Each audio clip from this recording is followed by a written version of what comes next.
दोस्तों, आज मैं आपको माँ वैभव लक्ष्मी व्रत कथा सुनाने जा रही हूँ। कथा सुनने से पहले माँ लक्ष्मी का ध्यान करें। माँ लक्ष्मी के 8 स्वरूपों को नमन करें और लक्ष्मी की कथा का पठन या श्रवण करें और हाथ जोड़कर माँ का ध्यान करें। अब माँ के 8 रूपों का ध्यान करेंगे। हे गजलक्ष्मी माँ, जगत कल्याण करने वाली, सबकी झोलियाँ भरने वाली, मेरा भी कल्याण करना माँ। हे आदि लक्ष्मी माँ, जगत कल्याण करने वाली, सबकी झोलियाँ भरने वाली, मेरा भी कल्याण करना माँ।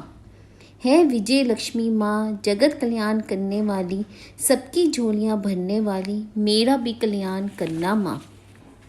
हे ऐश्वर्य लक्ष्मी माँ, जगत कल्याण करने वाली, सबकी झोलियाँ भरने वाली, मेरा भी कल्याण करना माँ। हे वीर लक्ष्मी माँ, जगत कल्याण करने वाली, सबकी झोलियाँ भरने वाली, मेरा भी कल्याण करना माँ। हे धान्य लक्ष्मी माँ, जगत कल्याण करने वाली, सबकी झोलियाँ भरने वाली, मेरा भी कल्याण करना माँ। हे संतान लक्ष्मी माँ, जगत कल्याण करने वाली, सबकी झोलियाँ भरने वाली, मेरा भी कल्याण करना माँ। अब माँ के नमन करें और पूर्ण भक्ति भावना से श्रद्धापूर्वक कथा का श्रवण करें। एक बड़ा शहर था। इस शहर में ना जाने कितने ही लोग रहते थे। देश के कोने कोने से रोजगार की तलाश में आए लोग जब इस शहर में आते थे तो उनके पास कुछ भी तो नहीं होता था। उनकी एकमात्र यही इच्छा रहती थी कि उनको किसी तरह से भी 2 समय की रोटी मिल जाए। मेहनत मजदूरी करके अपने बच्चों का पेट पाल दें, बस प्रभु के गुण गाएं। वैसे तो देखा जाए तो मानव की इच्छाओं की कोई सीमा नहीं होती।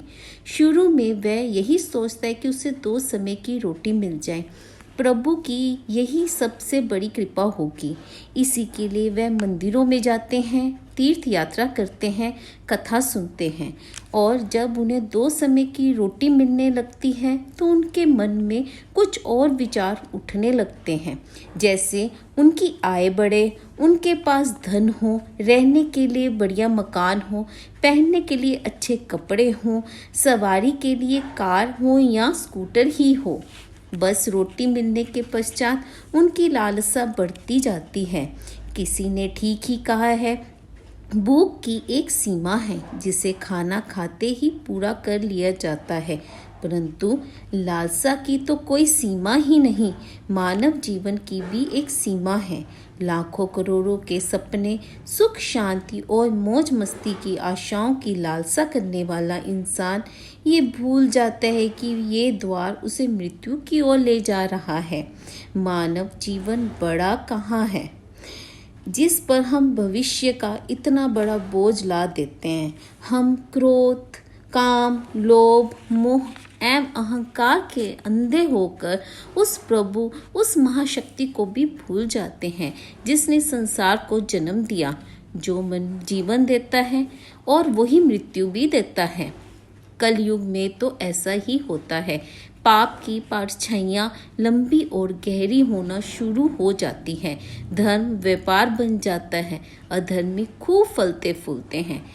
इस बड़े शहर में तो धर्म, काम और अधर्म अधिक था। इसी शहर में के एक मोहल्ले में राधा और गोपाल पति पत्नी के रूप में रहते थे। उनका छोटा सा घर था, यानी घर के नाम पर एक कमरा था।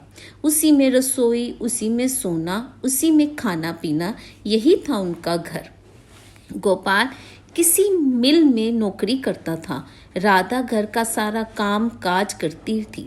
उसने अपने छोटे से घर को भी इतना साफ सुथरा और सजा रखा था कि मोहल्ले की औरतें भी अक्सर कहती थी कि घर की सफाई रखना तो हमारी राधा बहन से सीखें। ये बात तो राधा भी जानती थी कि इस शहर में अच्छे लोग कम और बुरे अधिक हैं। उसी के आस पड़ोस में कुछ औरतें ऐसी थीं जो दिन भर एक दूसरे की चुगलियां करती रहती थी। दूसरों के घरों में ताक झांक कर उनकी बुराइयां ढूंढना तो उनका सबसे पहला काम था। अपने घर की भले ही उनको कोई खबर ना हो, मगर पूरे मोहल्ले की खबर तो उनके पास यूं रहती थी जैसे मोहल्ले की डायरी लिखने का काम प्रभु ने उन्हें सौंप रखा हो। राधा को उनकी ये बातें पसंद नहीं थी। पहले तो उसे घर का कामकाज से ही समय नहीं मिल पाता था। दूसरा, पति की सेवा करना उसका धर्म था। पति की लंबी आयु उन्नति के लिए ईश्वर की उपासना करती है। हर मंगलवार को महावीर जी का व्रत और पति की चिरायु के लिए रखती। मोहल्ले की चुगलखोर औरतों को राधा की अच्छी आदतें कैसे पसंद आ सकती थी। वह तो ये कहने लगी कि राधा में तो बड़ी अक्कड़ है, जो किसी से बात करना पसंद नहीं करती। शायद इसलिए ना कि वह बड़ी सुंदर है, उसे अपनी सुंदरता पर बड़ा गर्व है। उसे ये नहीं पता कि जिस मोहल्ले में रहते हैं वहाँ सबसे से मित्रता करते हैं, उनके साथ मिलकर बैठते हैं। यदि ये ही किसी के पास दुख सुख बांटने नहीं जाएगी तो कल को इसके पास कौन आएगा। इन सब की बड़ी बहन राम बंजनी थी, जो पूरे मोहल्ले को अपनी उंगलियों पर नचाती थी। बहन राम बंजनी ने अपनी ही एक कीर्तन मंडली बना रखी थी, जो घर घर में जाकर कीर्तन करती थी। राधा को ऐसी औरतें बिल्कुल पसंद नहीं थी जो कीर्तन करते समय भी एक दूसरे की चुगलियां करती हों। यही कारण था कि राधा ने कई बार उनको टोकते हुए ये कह दिया था, देखो बहन राम भजनी, वैसे तो आपका नाम है राम भजनी, मगर मैं आपसे हाथ जोड़कर प्रार्थना करती हूँ कि पूजा एवं कीर्तन करते समय किसी की चुगली मत किया करो। किसी की बुराई करने से तो अच्छा है आप उस समय प्रभु का नाम लें। इससे आपका जीवन भी सफल होगा और बुराई से बच जाओगी। राधा की इतनी बात सुनते ही बहन राम भजनी को क्रोध आ गया। क्रोध के मारे उसके चेहरे का रंग लाल हो गया। वह कड़क कर बोली, ओ कल की छोकरी, क्या तू मुझे बताएगी कि मुझे क्या करना है। अभी शहर में आए 2 साल हुए हैं, गांव का गोबर अभी हाथों से उतरा नहीं, हम शहर वालों को अकल सिखाने लगी है, गवार कहीं की। देखो बहन, मैं गवार हूँ या कुछ और, मैं प्रभु भक्ति में पूरा विश्वास रखती हूँ। मैं ये अच्छी तरह जानती हूँ कि भक्ति में ही शक्ति है। भक्त ढोलकियाँ चिमटे बजाने से नहीं होती, बल्कि सत्य के पथ पर चलने से होती है। ईश्वर का यही सिद्धांत है, यही शिक्षक है कि किसी का बुरा मत करो। मैं तो हर जीवात्मा में रहता हूँ, तुम मेरी तलाश में क्यों बाहर भटक रहे हो। यदि तुम सत्य और विश्वास का सहारा लेकर अपनी आत्मा में मुझे तलाश करोगे तो मैं तुम्हें अवश्य मिलूंगा। इस बात को सुनकर वह राम भजनी और उनकी साथी सब मिलकर राधा का मजाक उड़ाने लगी थी। राधा जानती थी ये लोग पाप करने वाले हैं, इनकी पूजा तो केवल ढोंग है, दिखावा है, इनके मन में काले हैं, खोटे हैं, इनसे अधिक बोलने का कोई लाभ नहीं। इनकी कीर्तन मंडली खूब धन कमा लेती है, ईश्वर के नाम पर व्यापार, दुर्गा के नाम पर लूट। छी छी छी, घिन होने लगी थी राधा को इन सब से। उसने अपने घर में पूजा पाठ करना शुरू कर दिया, इन लोगों से दूर रहने लगी। उधर गोपाल बुरी संगत में पड़कर शराब पीने लगा, जुआ खेलने लगा। गांव में आया सीधा साधा गोपाल शहर के साथियों में ऐसा फंसा कि उसे ये बुरी आदतें लग गई। शुरू में उसने अपने आप को बहुत बचाने का प्रयास किया, लेकिन सब चारों ओर ही आग लगी थी। वह कब तक बच सकता था। एक मजदूर का वेतन ही कितना होता है। सारा मास मेहनत करने पर जो कुछ उन्हें मिलता था उससे घर की 2 समय की रोटी ही चल सकती थी। मकान का किराया, दुनियादारी, कपड़े लत्ते, ये सब कुछ उस वेतन से ही तो चलता था। लेकिन जब इस वेतन से शराब पी जाए, चरस गांजा पिया जाए, जुआ खेला जाए तो घर कैसे चलेगा। राधा बेचारी बहुत दुखी हो गई, अंदर ही हंद घुलने लगी। पति को मना करती तो उल्टे उसे मार पड़ती, गालियां सुनने को मिलती। घर में आकर वह इतना हाय हल्ला करता कि लोगों को उनका मजाक उड़ाने का मौका मिलता। वह अंदर अंदर टूटने लगी, हर समय उदास रहने लगी, अपने मन की आग को शांत करने के लिए आंसू बहाती रहती। इस परदेश में उसका कौन था जो उसे सहारा देता? वह तो अकेली पड़ गई थी। आ जाकर उसे प्रभु का ही आसरा था। माँ दुर्गा ही उसे सहारा देगी। माँ दुर्गा तो इस घर से रूठ चुकी थी। गोपाल ने घर के बर्तन तक बेच डाले थे। इतने बड़े संकट में भी उसने प्रभु का विश्वास नहीं छोड़ा। माँ दुर्गा की उपासना करती रही और उसे पूर्ण विश्वास था कि एक दिन माँ उसके सारे संकट दूर करेगी। एक दिन जब घर में खाने को कुछ नहीं बचा था, वह 2 दिन से भूखी थी। जिस दुकान से खाना पीने का सामान उधार मिलता था, उसने इसलिए उधार देने से मना कर दिया क्योंकि उसके पिछले रुपए ही नहीं दिए गए थे। इस युग में तो इसके पास लक्ष्मी ही नहीं वह भूखा मर जाएगा। राधा माँ लक्ष्मी के चित्र के आगे हाथ जोड़े बैठी रो रही थी। माँ ने उसकी आंखों से टपकते आंसू देख लिए थे। इसके हृदय में दुख जान लिया थे। राधा रोए जा रही थी, साथ में वह माँ लक्ष्मी की पूजन भी कर रही थी। माँ लक्ष्मी, मुझे बचा लो माँ, मुझे बचा लो। देखो मेरे घर की क्या हालत हो गई है। मैं 2 दिन से भूखी हूँ। मेरा पति बिगड़ चुका है। घर में लक्ष्मी जी आप बैठी हैं, परंतु आपका दूसरा स्वरूप जो इस संसार में माया का है, वे इस घर से ही में ही नहीं है। इसके बिना जीवन नहीं। माँ मुझे बचा लो, मुझे बचा लो माँ, मुझे बचा लो। माँ शक्ति दो माँ। माँ लक्ष्मी कृपा करो, इस घर को बचा लो माँ। अब आप ही मेरी अंतिम आसरा हो। तुमने मुझे ना बचाया तो मैं तुम्हारे चरणों में ही जान दे दूंगी। अब तो मेरा ये अंतिम निर्णय है। ये कहती हुई राधा माँ लक्ष्मी चित्र के आगे ही गिर गई।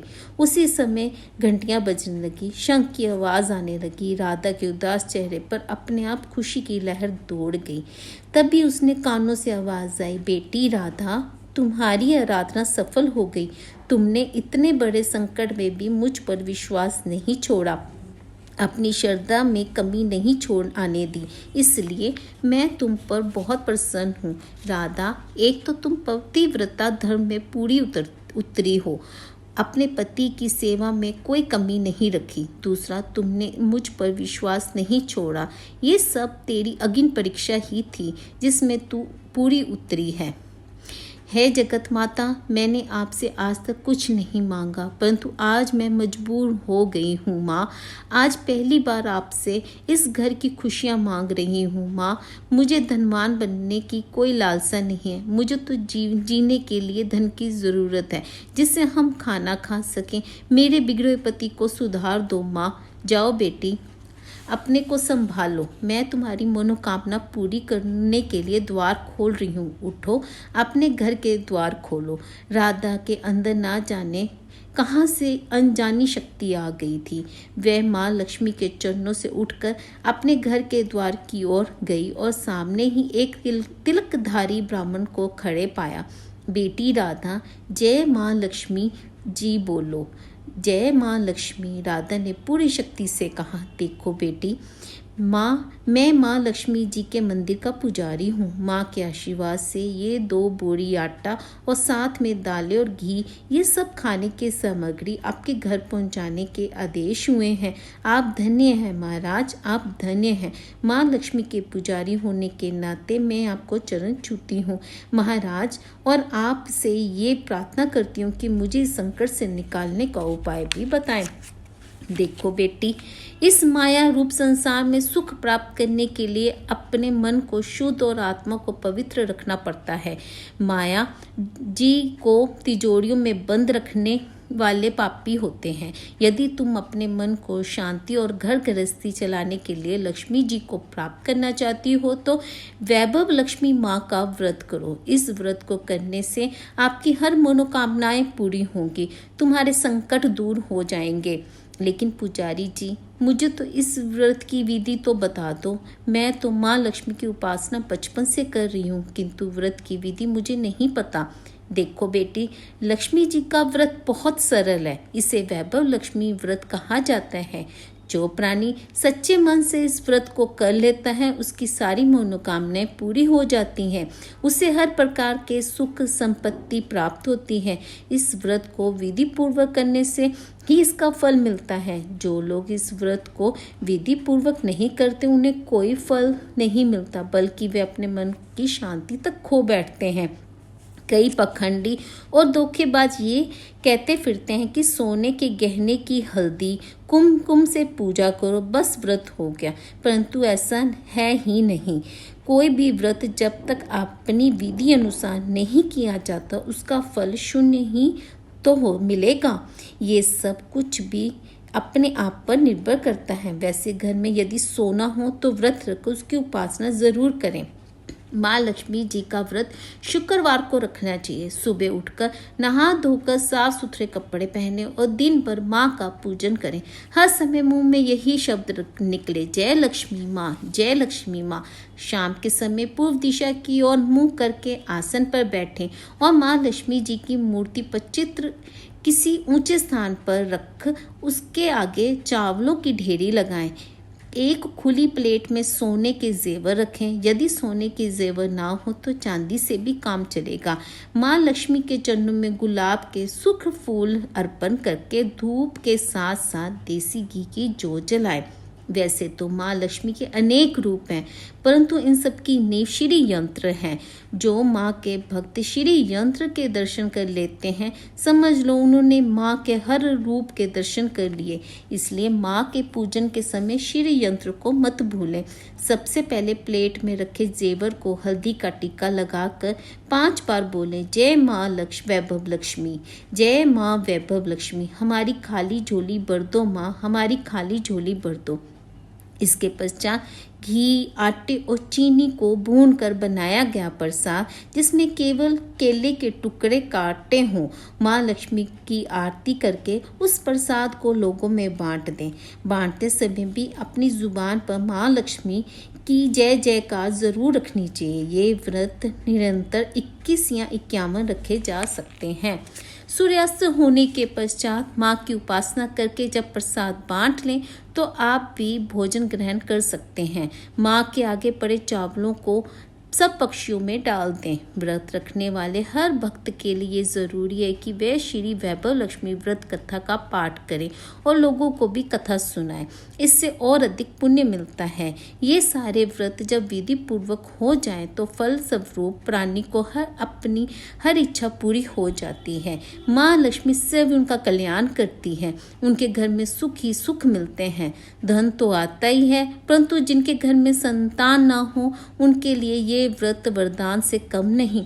जब व्रत संपूर्ण हो जा रहे हों अर्थात 21 या 51 व्रत रखे हों तो उस दिन 7 छोटी बच्चियों को घर बुलाकर उन्हें उनका मनपसंद भोजन खिलाएं।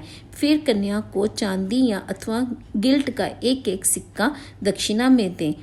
उसी दिन माँ लक्ष्मी की श्री वैभव लक्ष्मी व्रत कथा की 101 या 51 पंक्तियों माँ भक्तों को अपने हाथों से बांटे। यदि इतनी पंक्तियों की शक्ति ना हो तो ज्ञान तो अवश्य बांटनी चाहिए। माँ की प्रतिमा के आगे बैठे दोनों हाथ जोड़कर उससे प्रार्थना करते हुए कहें, हे माँ लक्ष्मी, आपकी और प्रभु की कृपा से मैंने अपने व्रत विधि पूर्वक पूरे कर लिए हैं। इसलिए है माँ, आप हमारी इच्छा पूरी करो, हमारी मनोकामनाएं पूरी कर दो माँ। हमें सदा सुखी रखना, हमारे परिवार को सुख देना माँ। बस बेटी, यही हर प्राणी के लिए कल्याणकारी मार्ग है।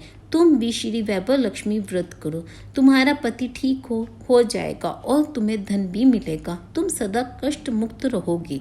ये कहते हुए पुजारी जी चले गए। राधा ने आटे की बोरियां पड़ोसन की सहायता से अंदर रखवा दी, दालों को भी अंदर रखा। माँ लक्ष्मी की उपासना तो कर ही रही थी, परंतु विधि अनुसार नहीं कर पाती थी। आज माँ लक्ष्मी ने उसकी हालत देखकर जो उसकी सहायता की है उसे वह कैसे भूल सकेगी।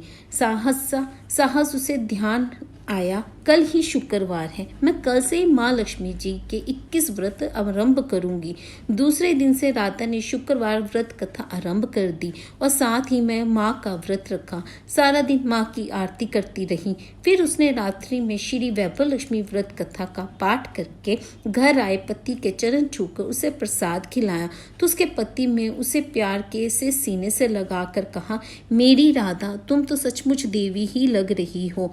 मैं ही पापी था जो आज तक देवता न बनकर राक्षस बना रहा, लेकिन आज मेरी आंखें खुल गई हैं। अब मुझे अपनी भूल का एहसास हो रहा है। मैं आज माँ लक्ष्मी के चरणों में बैठकर ये प्रतिज्ञा करता हूँ कि मैं कभी भी शराब नहीं पीऊँगा, ना कभी जुआ खेलूँगा, ना ही गंदे और बुरे लोगों की संगत में बैठूँगा। मैं तुम्हें कभी दुख नहीं दूंगा। मेरे देवता, मेरे प्राणनाथ, माँ लक्ष्मी की कृपा से आप सुधर गए। मैं तो मुझे सारे संसार के खजाने मिल गए। आज से मैं कितनी खुश हूँ। माँ ने मेरा उजड़ा घर बसा दिया, मेरा सुहाग मुझे मिल गया। अब मैं 21 व्रत पूर्ण करके श्री वैभव लक्ष्मी व्रत कथा की 51 पंक्तियां लक्ष्मी भक्तों में बांटूंगी ताकि उनका भी मेरा ही भक्ति भांति कल्याण हो जाए। गोपाल ने अपनी पत्नी को हाथ पकड़कर उसे चूमते हुए कहा, देखो राधा, जिस माँ लक्ष्मी ने मुझे पाप के संसार से निकाल दिया है, मैं उसकी 21 व्रत रखूंगा, सदा घर में पूजा करता रहूँ।